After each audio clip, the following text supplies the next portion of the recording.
Greetings of the day. Today, let us see on television a poem written by Roald Dahl, the contemporary British writer who is familiarly known for his Charlie and the Chocolate Factory. Let us see this poem today. The most important thing we have learned so far as children are concerned is never, never, never let them near your television set. Or better still, just don't install the idiotic thing at all.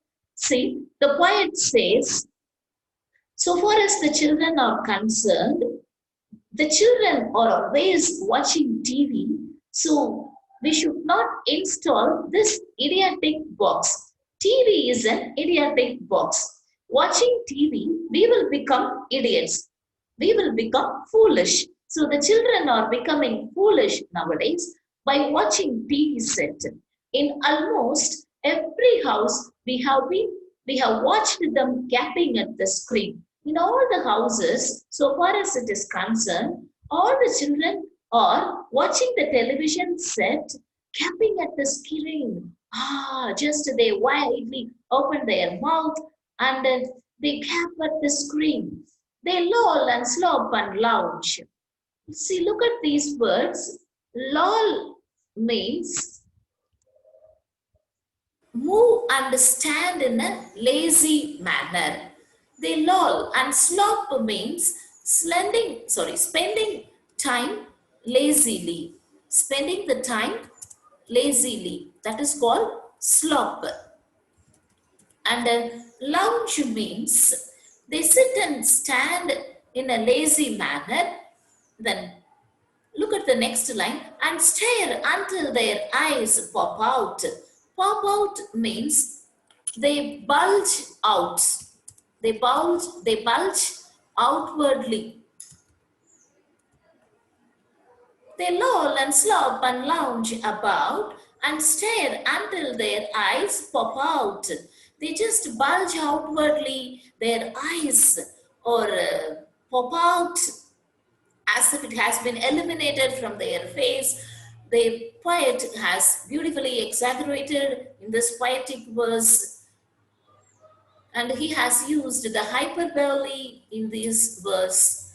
Last week in someone's place, these are a dozen eyeballs on the floor. When the poet visited some of the houses, all those little children, they just watching the TV for a long time, their eyes are popped out. Then they sit and stare and stare and sit until they are hypnotized by it. See, the children are highly influenced by this TV, and the TV just charm. They are mesmerized by this television set. They watch it for a long time until they are absolutely drunk. They are completely became addicted watching this TV with all that shocking, ghastly junk. Ghastly means, just I shall type here, frightening.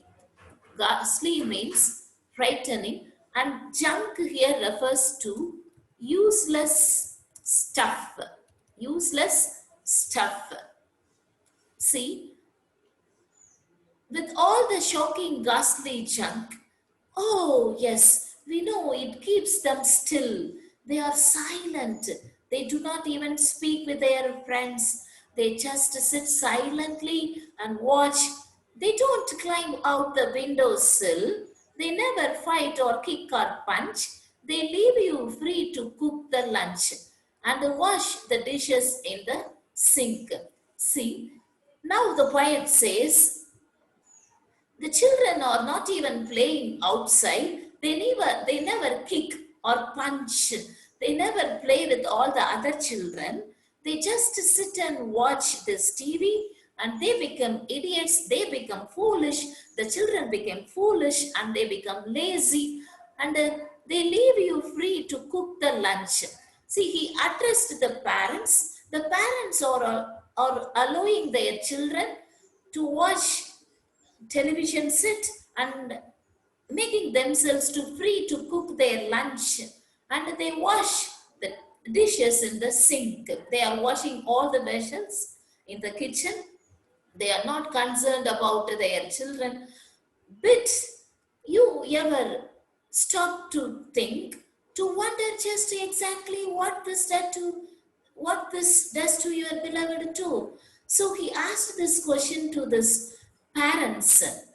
Why you are allowing your children to watch this television set?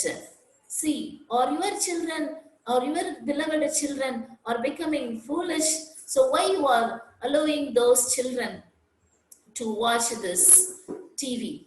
Then this poem, in this poem, see in this verse we could see beloved taught. Taught means also the child. It refers to child here. Then it rots the sense in the head. It kills imagination dead. It clog and clutter up the mind. It makes a child so dull and blind. He can no longer understand a fantasy, a fairyland. His brain becomes as soft as cheese. His powers of thinking rest and freeze. He cannot think, he only sees. See, the poet has used capital letters in all these poetic verses. See, by watching TV, what it will happen to the child's memory power, it rots the sense, it kills the imagination of the child, it kills the senses of the child. அறிவு வளர்ச்சியே பெறாம அவங்களுடைய கற்பனை திறமையும் அழிச்சிருமா TV பார்க்கறது. It clog and clutter up the mind, so it blocks their mind how to think. He can no longer understand a fantasy. See, in those days, the children used to hear fantasy, fairy tales, கற்பனை கதைகள் நிறைந்த கதைகள்லாம் கேட்பாங்க.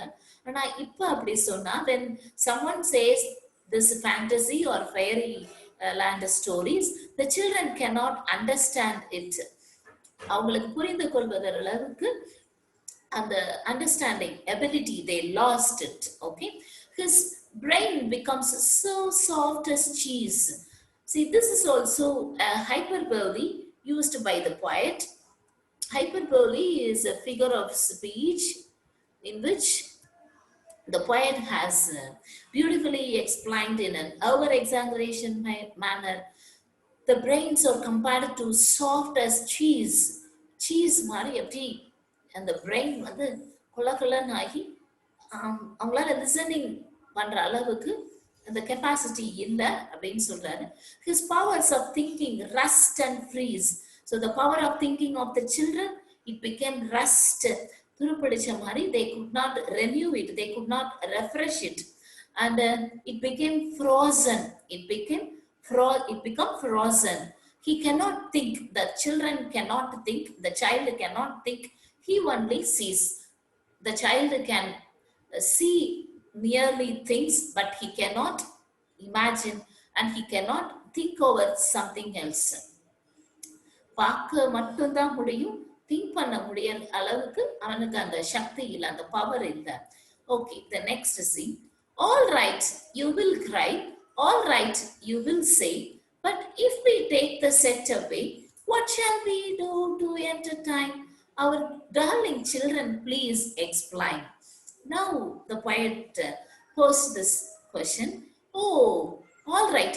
Instead, if we remove the TV set away, oh darling children, oh lovable children, what shall we do? What is our entertainment? What is our entertainment? Please explain. The children as if asking to the poet. The poet himself answers in the next few verses. We will answer this boy by asking you, what used the darling ones to do once?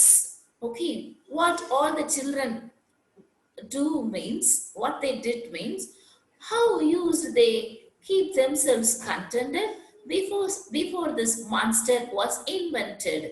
Before this monster, here monster refers to the television set. டிவின்றது ஒரு அரக்கன் மாதிரி. Okay, so before this invention of the television set, What these children used to do means they will say very loud and aloud and slow. They used to read. They had read and read and read and read and then proceed.